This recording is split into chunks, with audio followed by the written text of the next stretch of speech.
Allahu Ahad, Allahu Samad, Lam Yalid wa Lam Yulad, wa Lam yakul lahu kufuwan ahad. Salawat.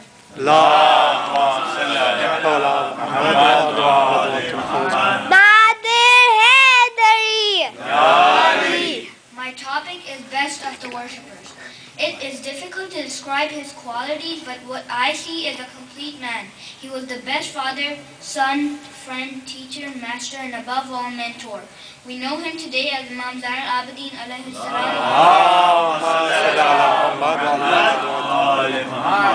Amongst the men, he was alone after the battle of Karbala, but he has the force to move the world with him. Yazid has the courage to ask allegiance, bayat, from his father, but no one dared ask the same from him. He was born on 6th January, 5th Shaban, spent his early life with 3 Imams. He is regarded as the source of the 3rd holiest book in Islam after Quran and Nahj al-Balagha, the Sahifa Sajjadiyah. All his life, Imam Zain al-Abidin was with his father like a shadow, but it was Allah's will that he fell ill and was mostly unconscious just before Ashura. When his father, Imam Hussein, cried out for help, he found a stick and started to walk towards his father.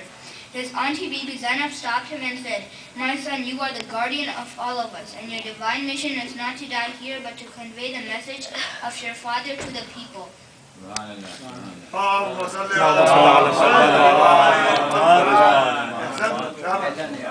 After Karbala, he was taken by the evil forces towards Kufa and then to Syria.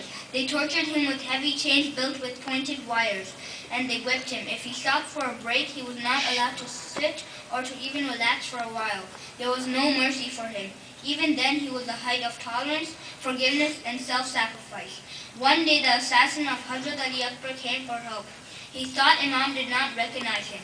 Imam gave him food, shelter, and a horse to save his life. When he was leaving, he asked Imam Zain al-Abidin alayhi salam, "Do you know me?" He said, "How can I forget the person who pierced the chest of my beloved brother Ali Akbar?" While in prison, he saw a hunter dragging the deer. Deer stopped by and passed his regards. Hunter could not understand what happened. As he came close to the prison, he saw our Imam. Imam asked him, "Who are you and why are you holding this deer?" He replied, "I will give this deer to the king, and he will give me reward for this deed." Imam said, "I will give you reward whatever you want. Just let this deer go." Hunter looked at him and thought what a prisoner could give him. Hunter was Salawat.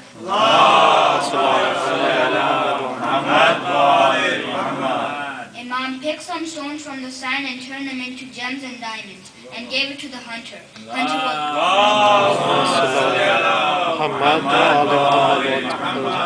Hunter was amazed and asked, "Who are you?" Imam introduced himself. The hunter let the deer go and became one of the followers of Imam and an important factor in the release of Imam from the prison. Since the day of his father's martyrdom till his own martyrdom, our Imam never stopped crying, and during his crying, he always passes the message of his father. After Karbala, Imam Zain al-Abidin lived in Medina till 25th of Muharram when he was poisoned by Hisham. He is buried in Jannat al-Baqi next to his uncle Imam Hassan and his grandmother Bibi Fatima. Salawat.